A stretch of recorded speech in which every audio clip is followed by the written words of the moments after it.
Dr. Narayana Group of Institutions and I Create Degree College 100% placement. మీ భవిష్యత్తుకి మాది భరోసా. నమస్తే madam. నమస్కారం అండి. మేడం, చాలా మంది చెప్తుంటారు డాక్టర్స్, మన గట్ ఆరోగ్యంగా ఉండేలా చూసుకుంటే కనుక మనకు హెల్త్ ఇష్యూస్ రావడానికి చాలా తక్కువ అవకాశం ఉంటుంది. అందుకని చెప్పి మనం హెల్దీగా ఉండేలా చూసుకోవాలి మన గట్ని అని చెప్పి. అసలు నిజంగా గట్ అంటే ఏంటి మేడం? సో గట్ అంటే అసలు ఈ మధ్య ఎక్కువగా యూజ్ చేసే టర్మ్ ఇది గట్ హెల్త్ అనేది. అవును. గట్ అంటే ఏంటంటే ఇప్పుడు మన డైజెస్టివ్ సిస్టమ్ అని అనుకోండి, ఓకే, మన ఇంటెస్టైన్స్ అన్నమాట. So basically good gut health అంటే ఏంటంటే daily 1 episode of stool motion అనేది పాస్ చేయగలిగితే గట్ హెల్త్ అనేది బాగుంది, డైజెషన్ అనేది బాగుంది. మన గట్లో ఏదైతే జరగాలో అది డైజెషన్ ప్రాసెస్ కానివ్వండి, అబ్జార్ప్షన్ ప్రాసెస్ కానివ్వండి, అది సరిగ్గా జరుగుతోంది అని అర్థం. సో గుడ్ గట్ హెల్త్ కి డెఫినేషన్ ఏంటి అంటే డైలీ వితౌట్ స్ట్రెయిన్, అంటే కష్టపడకుండా, స్ట్రెయిన్ లేకుండా, డిఫికల్టీ లేకుండా మోషన్ అనేది పాస్ చేయగలగాలి. దాన్ని గుడ్ గట్ హెల్త్ అని అంటాం.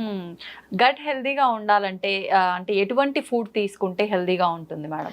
సో జనరలీ గట్ కి ఇంపార్టెంట్ ఏదైతే ఇప్పుడు మన గట్లో ఏముంటాయి అంటే గుడ్ బ్యాక్టీరియా అనేది ఉంటాయి, బ్యాడ్ బ్యాక్టీరియా అనేది ఉంటాయి. అది మనకి చిన్న వయసులోనే మేబీ బేబీ ప్రెగ్నెన్సీ మదర్ వూంబ్లో ఉన్నప్పటి నుంచి డిసైడ్ అయిన బ్యాక్టీరియా అవి. ఓకే, సో అప్పటి నుంచి ఆ బ్యాక్టీరియా అనేవి ఫామ్ అవుతాయి. ఆ గుడ్ బ్యాక్టీరియా బ్యాడ్ బ్యాక్టీరియా అనేది బ్యాలెన్స్ లో ఉండాలి. బ్యాలెన్స్ లో ఉంటేనే చాలా డైజెస్టివ్ ప్రాసెస్ అనేది కరెక్ట్ గా జరుగుతుంది. సో ఏ ఫుడ్స్ అయితే ఈ గుడ్ బ్యాక్టీరియాని తక్కువ చేయకుండా, వాటిని చంపేయకుండా, బ్యాడ్ బ్యాక్టీరియాని పెంచకుండా ఉంటాయో అవి గట్కి హెల్దీ అన్నట్టు అర్థం అనమాట. సో గట్ కి ఇంపార్టెంట్ అయిన ఫుడ్ ఏంటి అంటే జనరలీ మనం అంటాం కదా పెరుగు మజ్జిగ మంచిది అని. అందులో అది ఎందుకు మంచిది అంటే అందులో ప్రోబయోటిక్స్ ఉంటాయి. అందులో ఏదైనా ప్రోబయోటిక్ ఫుడ్, ప్రోబయోటిక్ అంటే ఫర్మెంట్ అయిన ఫుడ్, ఫర్మెంట్ అయిన ఫుడ్ అది దోశ మన బ్యాటర్స్ అయి ఉండొచ్చు, మన పెరుగు మజ్జిగ అయి ఉండొచ్చు. హోల్ గ్రెయిన్ ని ఫుల్ గా తీసుకోవటం, రిఫైన్డ్ కాకుండా గ్రెయిన్ ని తీసుకోవటం. లెగ్యూమ్స్ అని అంటాం కదా మనం, బీన్స్, లెగ్యూమ్స్, అవి చాలా ఇంపార్టెంట్. సో ఇలాంటివి ఏవైతే ప్రోబయోటిక్స్ గుడ్ బ్యాక్టీరియాని పెంచే ఫుడ్స్ ఉంటాయో అవి చాలా మంచిది గట్ హెల్త్ కోసం. మనకు అంటే గట్ హెల్త్ కరెక్ట్ గా మీరు అన్నట్టుగా bad bacteria good bacteria equal గా లేకపోతే మనకు గట్ హెల్దీగా లేదు అని అర్థం అన్నారు కదా మేడం. నిజంగా లేకపోయి ఉంటే గనక మనకి ఎటువంటి ఇబ్బందులు జరుగుతాయి? సో మోస్ట్ కామన్ గా అందరు చూసేది ఏంటంటే మనం డెఫినేషన్ ఏం చెప్పుకున్నాం, డైలీ ఒక స్టూల్ పాస్ అవ్వాలి, డిఫికల్టీ లేకుండా, కష్టం లేకుండా, స్ట్రెయిన్ అవ్వకుండా అని. సో ఇది అవ్వదన్నమాట. సో డైలీ వాళ్ళకి మోషన్ ఇద్దరు వాళ్ళు పాస్ చేయలేరు, లేదా వాళ్ళు పాస్ చేయటం చాలా డిఫికల్ట్ గా పాస్ చేయాల్సి వస్తుంది. స్ట్రెయిన్ చేసి హార్డ్ గా ఎక్కువ ప్రెషర్ అప్లై చేసి మోషన్ పాస్ చేయాల్సి వస్తుంది, లేదా డైలీ అవ్వకుండా ఉంటుంది వాళ్ళకి. గ్యాస్ అనేది ఎక్కువ అయ్యే ఛాన్స్ ఉంది. బ్లోటింగ్ అంటాం కదా మనం, గ్యాస్ పొట్టలో ఎక్కువ గ్యాస్ ఉన్నట్టు అనిపించచ్చు, త్రేనుపులు రావచ్చు, కింద నుంచి గ్యాస్ పాస్ చేయొచ్చు, అండ్ డైజెషన్ ప్రాబ్లమ్స్ అనేది వాళ్ళకు ఉండే ఛాన్స్. కొంతమందికి కడుపులో నొప్పి కూడా వచ్చే ఛాన్స్ ఉంటుంది దీనివల్ల. సో ఇది గట్ హెల్త్ బాగాలేదు అని దాని మీనింగ్. ఓకే, అంటే మలబద్ధకం టైప్ దానికి రిలేటెడ్ ఇష్యూస్ అన్ని కూడా కరెక్ట్. గట్ హెల్త్ బాగాలేకపోతే. ఓకే, చాలా మందిలో అంటే తిన్న ఫుడ్ డైజెషన్ అవ్వకపోవడము, ఇలాంటివి అంటే గ్యాస్ట్రిక్ ప్రాబ్లం, ఇలాంటి సమస్యలు కూడా ఉంటాయి కదా మేడం? ఖచ్చితంగా రిలేటెడే అండి. సో అది ఓన్లీ దీని వల్ల అని చెప్పను, గ్యాస్ట్రిక్ ఇష్యూస్ ఏవైతే ఉన్నాయో దీని వల్ల కూడా రావచ్చు, కానీ గ్యాస్ట్రిక్ కి వేరే చాలా రీజన్స్ ఉన్నాయి. సో గట్ హెల్త్ కి ఏంటి అంటే స్టూల్ రాకపోవటము, దానివల్ల గ్యాస్ అనేది ఫామ్ అవ్వటము, దానివల్ల ఎక్సెసివ్ గ్యాస్ ఫామ్ అవ్వచ్చు, అండ్ పొట్ట అనేది ఫుల్ గా టైట్ గా ఉండటము, ఆకలి అనేది తక్కువ ఉండే, బికాస్ గ్యాస్ తో ఫిల్ అయిపోయి ఉంటుంది కాబట్టి ఆకలి అనేది తక్కువగా ఉండే ఛాన్స్ ఉంటుంది అనమాట వీళ్ళలో. ఓకే మేడం, హెల్దీగా ఉండాలి గట్ అని అంటే పాలు మజ్జిగ ఇలాంటివి ఎక్కువగా తీసుకుంటూ ఉండాలన్నారు కదా, నిజంగా ఎంత మోతాదులో తీసుకోవాలి? పాలు అనగానే చాలా మంది ఈ మధ్య కాలంలో డైరీ ప్రొడక్ట్స్ అన్ని ప్రోటీన్ కి సంబంధించిన ఇంజెక్షన్స్ అవన్నీ ఇస్తున్నారు, తీసుకోవద్దు అని కూడా చెప్తున్నారు కదా మేడం. ఎలాంటి మిల్క్ తీసుకోవాలి, ఏ సమయంలో తీసుకోవాలి, ఎంత క్వాంటిటీలో తీసుకోవాలి? సో మిల్క్ గురించి మనం డైరెక్ట్గా వచ్చామనుకోండి, మిల్క్ అనేది చిల్డ్రన్ తర్వాత అసలు బేసిక్గా మిల్క్ అందరు ఎందుకు తీసుకుంటారంటే అందులో ఉన్న కాల్షియం వల్ల బోన్ స్ట్రెంగ్త్ వస్తుంది అని. సో కిడ్స్ తర్వాత అడల్ట్హుడ్లో అంత మనకి కాల్షియం అదే మిల్క్ సప్లిమెంట్స్ అవసరం లేదు. మన కాల్షియం అనేది మన డైట్లోనే వచ్చేస్తుంది. మిగతా మనం తినే బ్యాలెన్స్ డైట్లోనే ఎంత కాల్షియం మనకు అవసరమో ఆ మాత్రం మనకి డైట్లోనే వచ్చేస్తుంది. పాల ద్వారా తీసుకునే అవసరం లేదు. కిడ్స్కి బోన్ ఫార్మేషన్ కానివ్వండి అవన్నీ ఎక్కువ జరుగుతాయి కాబట్టి చిన్న వయసులో వాళ్ళకి అవసరం. ఓకే. సెకండ్ థింగ్ ఏంటంటే మిల్క్ అనే ప్రోటీన్ చాలా మందికి ఎక్కువగా ఈజీగా డైజెస్ట్ అవ్వదు. సో వాళ్ళని లాక్టోజ్ ఇంటాలరెన్స్ అని అంటాము. లాక్టోజ్ ఇంటాలరెన్స్ అంటే ఏంటంటే ఈ మిల్క్ ప్రోటీన్ మిల్క్ సంబంధించినవి ఏవి తీసుకున్నా వాళ్ళకి కడుపులో అనీజీనెస్ ఉండటం కానివ్వండి, బ్లోటింగ్ రావటం కానివ్వండి, లూజ్ స్టూల్స్ రావటం కానివ్వండి, కాన్స్టిపేషన్ అవ్వటం కానివ్వండి, కడుపులో నొప్పి రావటం కానివ్వండి అవుతుంది. సో ఎవరికైతే లాక్టోజ్ ఇంటాలరెన్స్ ఉందో అంటే లేదా వాళ్ళకు ఉందో లేదో అని తెలియకపోతే పాల రిలేటెడ్ థింగ్స్ తీసుకున్నారు వాళ్ళకి ఇలా అయింది అంటే వెంటనే వాళ్ళకి ఇంటాలరెన్స్ ఉన్నట్టు అర్థం. ఎందుకు వస్తుంది మేడం? ఇది చాలా రీజన్స్ ఉంటాయండి. అది మన జెనెటిక్ గా ఎన్నో రీజన్స్ ఉంటాయి దీనికి. సో ఇవి అవాయిడ్ చేసుకుంటూ వీళ్ళలో అవాయిడ్ చేయొచ్చు. అలా అని చాలా మంది తీసుకోవాలా తీసుకోవద్దా అంటే మిల్క్ అనేది అడల్ట్ లో అంత అవసరం లేదు. సో మీరు తీసుకోవాలి అని అనుకుంటే ఎస్ కర్డ్ అనేది చాలా మంచిది. It's probiotic. మనం ఇందాక చెప్పుకున్నట్టు గుడ్ బ్యాక్టీరియాని ప్రొడ్యూస్ చేస్తుంది. గుడ్ బ్యాక్టీరియాకి మనకి బాడీకి డైజెషన్కి సెవరల్ మన బాడీ హెల్త్కి అవసరం కాబట్టి కర్డ్ కానివ్వండి మజ్జిగ కానివ్వండి తీసుకోవచ్చు. సో ఈ కర్డ్ మజ్జిగ తీసుకుంటే గుడ్ బ్యాక్టీరియా ఎక్కువ అవుతుంది కాబట్టి సో అది ఫర్మెంట్ అయ్యే దాంట్లో ఉంటుందన్నమాట. సో దానివల్ల ఎవరైతే మిల్క్ ప్రోడక్ట్స్ తీసుకోలేరో వాళ్ళు ఇది అవాయిడ్ చేసుకోవచ్చు. ఓకే మేడం, పెరుగు కూడా చాలా మంది పెద్దవాళ్ళు చెప్తూ ఉంటారు పెరుగుని డైరెక్ట్ గా అలానే తీసుకోకుండా మజ్జిగ రూపంలో తీసుకుంటే ఎక్కువ బెనిఫిట్స్ ఉంటాయని. అది నిజమే అంటారా మేడం? అంటే 2 రీజన్స్ అండి. రెండిటికి చాలా తేడా లేదు. ఓన్లీ తేడా ఏంటి అంటే క్యాలరీస్. పెరుగులో కొంచెం ఎక్కువ క్యాలరీస్ ఉంటాయి, మజ్జిగలో తక్కువ క్యాలరీస్ ఉంటాయి.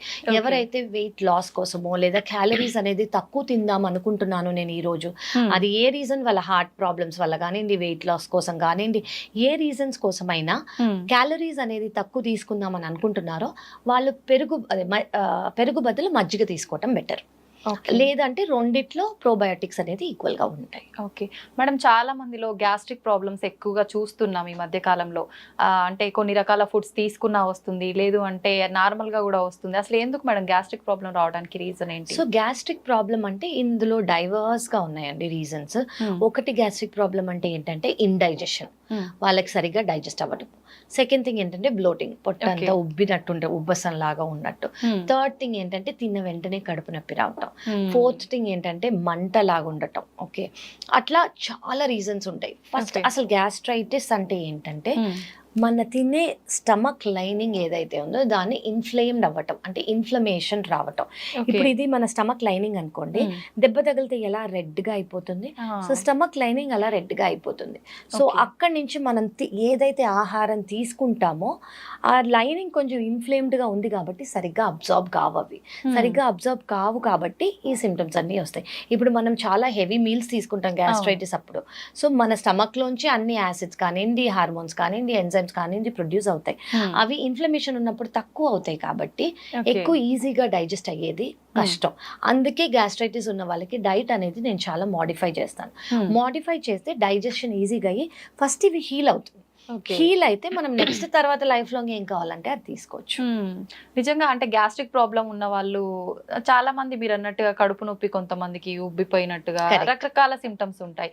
అసలు కరెక్ట్ గా ఇది గ్యాస్ట్రిక్ సంబంధించిన ప్రాబ్లమే అంటే ఎటువంటి సిమ్టమ్స్ ఉంటాయి మేడం పర్టికులర్ గా? సో ఫస్ట్ వచ్చేది ఏంటంటే తిన్న వెంటనే కొంచెమే తినాలని అపెటైట్ అనేది తక్కువ ఉంటుంది. ఎందుకంటే వాళ్ళ పొట్ట అనేది ఉబ్బినట్టు ఉంటుంది అనమాట. గ్యాస్, నాకు ఎప్పుడు గ్యాస్ ఉన్నట్టుంది, ఆకలి తక్కువ ఉంది, పొట్ట ఎప్పుడు ఫుల్గానే ఉంటుంది, అది ఒక రీజన్. సెకండ్ థింగ్ రిఫ్లక్స్ సిమ్టమ్సే గ్యాస్ట్రైటిస్ అని కూడా చాలా మంది అనుకుని వస్తారు నా దగ్గరికి. రిఫ్లక్స్ సిమ్టమ్స్ అంటే ఏంటంటే తిన్న వెంటనే మంట రావటం, ఇక్కడ థ్రోట్ ఏరియా నుంచి చెస్ట్ ఏరియా నుంచి కడుపు వరకు. సో ఈ సిమ్టమ్స్ అంటే ఏంటి అంటే జనరలీ మనం ఆహారం ఎప్పుడైతే తీసుకుంటామో ఫుడ్ పైప్ లోంచి స్టమక్ లోకి వెళ్తుంది. ఈ ఫుడ్ పైప్ లోంచి స్టమక్ లోకి వెళ్ళేటప్పుడు ఒక వాల్వ్ ఉంటుంది ఫుడ్ పైప్ ఎండ్ లో. అది ఓన్లీ ఆహారం లోపలికి వెళ్ళేటప్పుడు మాత్రమే ఓపెన్ అవుతుంది, తర్వాత క్లోజ్ అయిపోతుంది. కానీ కొంతమందికి ఈ లోవర్ ఎండ్, ఈ ఫుడ్ పైప్ కి లోవర్ ఎండ్ ఎప్పుడు ఓపెన్ గా ఉందనుకోండి, సో ఏదైతే ఫుడ్ స్టమక్ లో ఉందో యాసిడ్ సెక్రెట్ అయ్యాక అది మళ్ళీ పైకి వెళ్తుంది.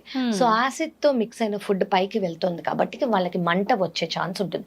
కొంతమంది పులి త్రేణుపులు అని అంటారు, పుల్లగా ఉండే త్రేణు, అదంతా వాటిని రిఫ్లక్స్ సిమ్టమ్స్ అంటారు.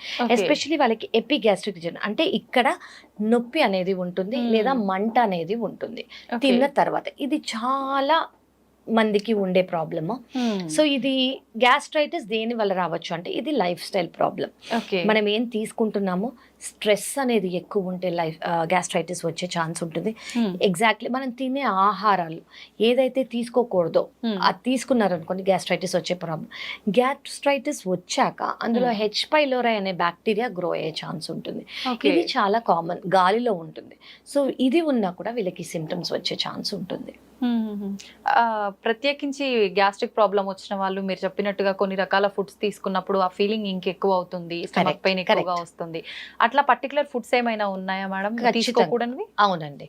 సో ఎస్పెషలీ వాళ్ళు చూసేది ఏంటంటే డీప్ ఫ్రైడ్ ఫుడ్స్ తిన్నప్పుడు, అంటే బజ్జీ కానివ్వండి, బోండా కానివ్వండి, బిర్యానీ కానివ్వండి, కాఫీ, టీ, పులుపు, చాలా మంది స్వీట్స్ తిన్నాక. So wheat most common milk products లేదా వీట్ ప్రోడక్ట్స్.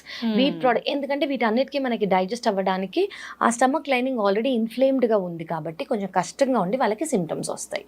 సో సిమ్టమ్స్ ఇవి most common: milk products, wheat products, పులుపు, deep fried foods, coffee, tea, ఇవి చాలా ట్రిగర్ చేస్తాయి. ఓకే మేడం, గ్యాస్ట్రిక్ ప్రాబ్లం రాకుండా ఉండాలి అని అంటే ఇప్పుడు మీరు చెప్పినవేనా, లేదంటే కొంతమంది అసలు నాన్ వెజ్ ఫుడ్ తినొద్దు, గ్యాస్ట్రిక్ ప్రాబ్లమ్స్ ఎక్కువ అవుతుంటాయి ఎందుకంటే వాటిలో మనం స్పైసెస్ ఎక్కువగా యాడ్ చేస్తుంటాము అని చెప్తుంటారు, ఇదంతా నిజమే అంటారా? అంటే నాన్ వెజ్ అవాయిడ్ చేయమని నేను చెప్పను. ప్లాంట్ బేస్డ్ డైట్ కి డైజెషన్ అనేది ఈజీగా ఉంటుంది. అండ్ మీట్ అనేది డైజెషన్ అనేది కష్టం, అంటే కొంచెం ఎక్కువ, ఎందుకంటే అది ప్రోటీన్ కాబట్టి. సో ఎనీ డే అది వెజిటేరియన్ డైట్ లో కూడా హై ప్రోటీన్ డైట్ గ్యాస్ట్రైటిస్ ఉన్నప్పుడు తీసుకోకూడదు. సో గ్యాస్ట్రైటిస్ ఎందుకంటే అది కష్టంగా డైజెస్ట్ అవుతుంది కాబట్టి గ్యాస్ట్రైటిస్ ఉన్నప్పుడు. సో నాన్ వెజ్ ఎనీవేస్ మనకి ఎక్కువ ప్రోటీన్ ఉంటుంది కాబట్టి అది మసాలా అవన్నీ ఒక రీజన్, బట్ రియల్ రీజన్ ఏంటంటే అది మన డైజెషన్ ప్రాబ్లమ్. సో అవాయిడ్ చేస్తే గుడ్, బట్ అవాయిడ్ చెయ్యాలని లేదు. కొంతమందికి బాగానే పడుతుంది, కొంతమందికి పడదు. సో ఈజీగానే డైజెస్ట్ చేసుకోగలుగుతోంది వాళ్ళ స్టమక్ అనుకుంటే వాళ్ళు కంటిన్యూ చేయొచ్చు. దానివల్ల గ్యాస్ట్రైటిస్ పెరగటం అవ్వదు, ఉండదు. ఓకే మేడం, ఆల్కహాల్ తీసుకునే వారిలో కూడా గ్యాస్ట్రిక్ ప్రాబ్లం వచ్చే అవకాశం ఉంటుంది? ఖచ్చితంగా వస్తుందండి. ఆల్కహాల్ అంటే ఒక యాసిడ్. సో యాసిడ్ అనేది తీసుకుంటే వాళ్ళకి ఖచ్చితంగా గ్యాస్ట్రిక్ ప్రాబ్లం వస్తుంది. సో వీళ్ళకి ఏంటంటే డైరెక్ట్ మన food pipe plus stomach lining and intestine lining మీద ఆల్కహాల్ వెళ్తున్నట్టు. సో దాని వల్ల ఖచ్చితంగా గ్యాస్ట్రైటిస్ లేదా ఈసోఫేజైటిస్ అంటాం. ఫుడ్ పైప్ ని ఎఫెక్ట్ చేస్తే ఈసోఫేజైటిస్ అంటాం. First part of the duodenum stomach ని దాన్ని డియోడినైటిస్ అంటాం. సో ఇవన్నీ వచ్చే ఛాన్స్ ఉంటుంది. మేడం, ఇందాక మీరు చెప్పారు అంటే పర్టికులర్ కొన్ని ఫుడ్స్ తీసుకున్నప్పుడు కొంతమందికి పడదు, పులుపు ఇలా రకరకాలుగా అని చెప్పి. కొంతమందిలో అంటే పప్పు తిన్నా పడదు, కొన్ని వెజిటబుల్స్ తిన్నా పడదు. అలాంటప్పుడు ఆ ఫుడ్ ని స్కిప్ చేయడమే బెటర్ అంటారా మేడం? సో పప్పు మనం అనుకున్నట్టు ప్రోటీన్. సో ఏవైతే హై ప్రోటీన్ ఉంటాయో వాటిని కొన్ని రోజులు ఇది హీల్ అయ్యేంత వరకు పక్కకు పెడితే ఇప్పుడు మనకి దెబ్బ తగిలింది అనుకోండి, ఆ దెబ్బ తగిలిన చోటే మనం ఎక్కువ వర్క్ ఇస్తున్నాం, ప్రెషర్ పెడుతున్నాం అనుకోండి. ఫస్ట్ దాన్ని సిమ్టమ్స్ తీయటం కాకుండా దానికి ఎక్కువ ప్రెషర్ ఇస్తున్నాం. సో ఏదైతే ఈజీలీ డైజెస్టబుల్ ఫుడ్స్ ఉంటాయో అవి తింటే హీలింగ్ ప్రాసెస్ కి మనం హెల్ప్ చేసిన వాళ్ళం అవుతాం. దాని వల్ల గ్యాస్ట్రైటిస్ పెరగదు. సో అది మేడం, చాలా మంది గ్యాస్ట్రిక్ ప్రాబ్లం ఉంది అని తెలిసి కూడా అంటే చాలా వరకు ఇంట్లో చిన్న చిన్న టిప్స్ ఏమన్నా పాటించుకుంటూ అలా డిలే చేస్తూ ఉంటారు డాక్టర్ దగ్గరికి వెళ్లకుండా. అలా డిలే చేయడం వల్ల అంటే ఇది పెరిగే అవకాశం ఉంటుంది? ఖచ్చితంగా ఉంటుందండి. ఎందుకంటే ఇది మనం దేనికైనా ఖచ్చితంగా అడ్రస్ చేసి మెడికేషన్స్ అనేవి ఇవి ఎప్పుడో ఎన్నో ఏళ్లుగా ఉన్న ప్రాబ్లమ్స్, ఇది కొత్త ప్రాబ్లం కాదు. అందరూ అడ్రస్ అయ్యి ట్రీట్మెంట్ తీసుకొని కంప్లీట్ గా నార్మల్ అయిన వాళ్ళు ఉన్నారు. సో మనం డీలే చేస్తున్న కొద్దీ ఏమవుతుందంటే గ్యాస్ట్రైటిస్ అంటే ఇన్ఫ్లమేషన్ వస్తుంది. దాని తర్వాత ఏమవుతుందంటే అది ఇంకా పెరిగి కొంతమందికి అల్సర్స్ వచ్చే ఛాన్స్ ఉంటుంది. అల్సర్ కి నెక్స్ట్ స్టేజ్ ఏంటంటే అల్సర్ ట్రీట్ చేయలేదు, అందులో బ్యాక్టీరియా గ్రో అయింది అనుకోండి, చాలా తక్కువ మంది పర్సంటేజ్ వాళ్ళకి క్యాన్సర్ వచ్చే ఛాన్స్ ఉంటుంది, లేదా స్టమక్ లైనింగ్ కొంచెం చేంజ్ అయ్యే ఛాన్స్ ఉంటుంది. సో ఎప్పుడైనా గ్యాస్ట్రైటిస్ ఉంది, సిమ్టమ్స్ ఉన్నాయి అంటే వీఆర్ ఆల్వేస్ దేర్, మా దగ్గరకు వచ్చి ఒక కన్సల్టేషన్ తీసుకుంటే సరిపోతుంది. ఓకే. దీంట్లో కూడా అంటే మీరు అన్నారు అల్సర్ తర్వాత క్యాన్సర్ స్టేజెస్ ఉంటాయా మేడం? ఇట్లా వీటిలో ఉంటాయండి, ఎంతకాలం మనము అంటే డిలే చేస్తే అల్సర్ గా మారే అవకాశం ఉంటుంది? ఎప్పుడైనా ఇప్పుడు మీరు ఆల్కహాల్ వల్ల అని అంటున్నారు అనుకోండి, ఆల్కహాల్కి ఏంటంటే డైరెక్ట్గానే చాలా మందికి లైనింగ్ అనేది బ్రేక్ లాగా వస్తుంది, ఈసోఫేగస్ ఫుడ్ పైప్ లైనింగ్. ఆ ఫుడ్ పైప్ లైనింగ్ లో బ్రేక్ వచ్చింది అనుకోండి, దాన్ని మ్యాలరీ వేస్ టేర్ అంటాము. టేర్ లోంచి వాళ్ళకి బ్లడ్ వామిటింగ్ వచ్చే ఛాన్స్ ఉంటుంది, లేదా ఆ లైనింగ్ ఇన్ఫ్లమేషన్ వచ్చి ఈసోఫేజస్ దానివల్ల నొప్పి, తినలేకపోవటము, ఇవన్నీ వస్తాయి అన్నమాట. సో ఒక కంటిన్యూస్ గా ఆల్కహాల్ తీసుకుంటున్నారు మోర్ దెన్ 10 years అని అనుకోండి, ఖచ్చితంగా వాళ్ళకి లివర్ ప్రాబ్లమ్సే వస్తాయి. సో ఈ inflammation in the food pipe and stomach అనేది within few years 2 to 3 years ఈజీగా వచ్చేస్తాయి. వాళ్ళు ఎంత అమౌంట్ ఆఫ్ ఆల్కహాల్ తీసుకుంటున్నారు, ఎంత డ్యూరేషన్, ఎంత ఫ్రీక్వెన్సీ అనేది చాలా ఇంపార్టెంట్. ఓకే మేడం, చాలా మంది ఇప్పుడు డైట్ చేసే వాళ్ళు కానీ, కొంతమంది హెల్త్ కాన్షియస్ ఎక్కువ ఉన్న వాళ్ళు రా వెజిటబుల్స్, బాయిల్డ్ వెజిటబుల్స్ ఇలా తీసుకుంటూ ఉంటారు. గ్యాస్ట్రిక్ ప్రాబ్లం ఉన్నప్పుడు ఈ రకంగా తీసుకోవచ్చు? ఖచ్చితంగా తీసుకోవచ్చండి. నేను జనరల్ గా చెప్పేది ఏంటంటే ఒక ఫుడ్ జర్నల్ ఫాలో అవ్వమని చెప్తాను. ఫుడ్ జర్నల్ అంటే ఏంటంటే మీరు ఏమన్నా తింటున్నారు అనుకోండి, సిమ్టమ్స్ వచ్చాయి అంటే అది అవాయిడ్ చేయండి. మీరు ఏమైనా తింటున్నారు, సిమ్టమ్స్ రాలేదు, అది కంటిన్యూ చేయండి. అంటే మీ బాడీయే మీకు ఒక ఆన్సర్స్ ఇస్తూ ఉంటుంది, ఇది నాకు పడదు, ఇది కొంచెం తినడానికి టైం ఇవ్వండి, నేను మొత్తం హీల్ అయ్యాక మీరు తినొచ్చు అని. సో ఫుడ్ జర్నల్ అనేది ఒక వీక్ 10 days ఖచ్చితంగా ఫాలో అయ్యామనుకోండి, మనకి ఆటోమేటిక్ గా అర్థం అయిపోతుంది ఏది మనకి పడట్లేదు అని. అదొక 3 months గ్యాప్ ఇచ్చుకొని అది మొత్తం గ్యాస్ట్రైటిస్ హీల్ అయ్యాక మళ్ళీ రీస్టార్ట్ చేస్తే మోస్ట్లీ లైఫ్ లాంగ్ తినొచ్చు వాళ్ళది. ఓకే మేడం, నిజంగా మన డైట్ కరెక్ట్ గా లేకపోతే కూడా గ్యాస్ట్రిక్ ప్రాబ్లం వచ్చే అవకాశం ఉంది. ఏ రకంగా ఉండాలి మేడం మన ఫుడ్ డైట్ అనేది? అంటే నేను ఫస్ట్ ఏవి తినకూడదు నేను ఓపెన్ గా చెప్తాను. రిఫైన్డ్ షుగర్స్, షుగర్స్, మరీ refined sugars, cold beverages, cold drinks వాటిలలో, and saturated fats, red meats కానివ్వండి, డీప్ ఫ్రైడ్ ఫుడ్స్ కానివ్వండి, వాటి రీయూజ్డ్ ఆయిల్లో చేసినవి ఏ ఫుడ్స్ అయినా ఇవన్నీ గ్యాస్ట్రైటిస్ కి మంచిది కాదు. సో వీటిల్లో ఏంటంటే ప్రాసెస్డ్ ఫుడ్స్ అంటాం కదా, ప్రాసెస్ ఫుడ్స్ ఇవన్నీ దే ఆర్ నాట్ గుడ్ అనమాట. ఇవి అవాయిడ్ చేసి ట్రైట్ ఎంత మటుకు కుదిరితే అంత హోమ్ ఫుడ్, బ్యాలెన్స్ డైట్. అప్పుడప్పుడు కావాలంటే బయట నుంచి తినొచ్చు, కానీ అది ఎంత తింటున్నారో, ఎంత ఫ్రీక్వెంట్ గా తింటున్నారో అనేది చూసుకోవడం చాలా ఇంపార్టెంట్.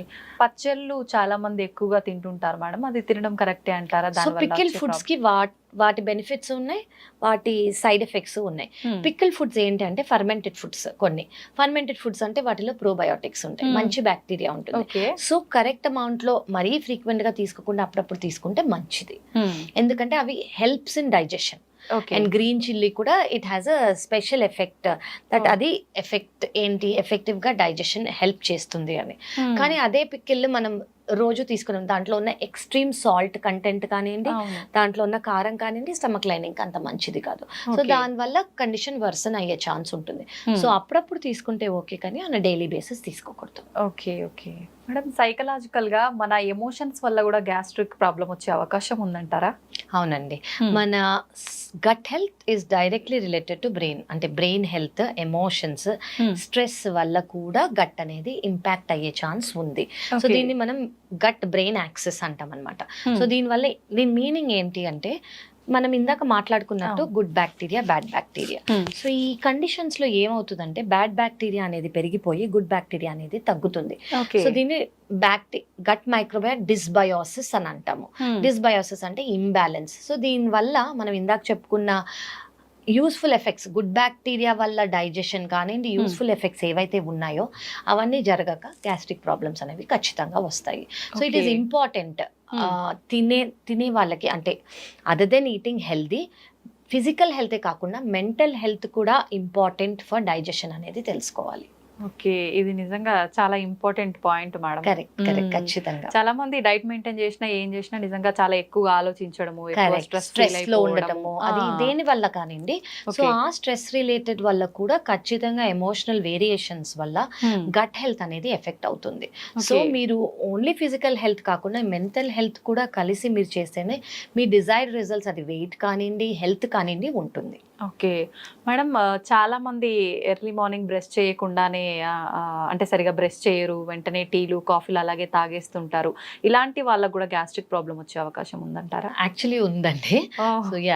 సో బేసిక్లీ మనం బ్రష్ ఎందుకు చేసుకుంటామంటే మనకున్న జర్మ్స్, టీత్ లో ఉన్న జర్మ్స్ కానివ్వండి, మైక్రోబయాటా కానివ్వండి, పోవడానికి. అవును. సో అది మనము బ్రష్ చేసుకోకుండా తిన్నారనుకోండి, ఆ మైక్రోబయాటా స్టమక్ లోకి, మన డైజెషన్ సిస్టమ్ లోకి వెళ్తుంది. సో దాని వల్ల ఖచ్చితంగా గ్యాస్ట్రిక్ ఇష్యూస్ వస్తాయి. So it is a very well known fact. అందుకే ఇప్పుడు వెరీ మోడర్న్ వరల్డ్ లో బెడ్ కాఫీ, బెడ్ టీ అనేది చాలా కామన్, కానీ it is not advisable. Okay. చూడండి, అయితే అందరూ బెడ్ కాఫీలు, బెడ్ లేవగానే బ్రష్ చేయకుండా తినటాలు తాగటాలు చేసే వాళ్ళంతా జాగ్రత్త. కరెక్ట్, వెరీ ట్రూ అండి. అయితే నిజంగానే మనం తెలియక కొన్ని ఇలాంటి చిన్న చిన్న మిస్టేక్స్ చేయడం వల్లే రకరకాల చాలా మంది అసలు ఆలోచించారు, నేను ఏం చేస్తున్నా, నేను అంతా కరెక్ట్ గా ఫాలో అవుతున్నా కదా అని అనుకుంటారు. బట్ ఈ స్లైట్ చేంజెస్ ఏవైతే ఉన్నాయో అవి ఒక్కటి మనం అవాయిడ్ చేస్తే I think it will be good. Thank you madam, thank you very much. చాలా మంచి information. Thank you so much. And for more videos, Please subscribe to iDream. Please subscribe to iDream. Please subscribe iDream. And please subscribe to iDream. For more videos, subscribe to iDream. please like, share and subscribe to the channel. Congratulations, iDream. Subscribe to iDream. Subscribe to iDream. So subscribe to iDream Media.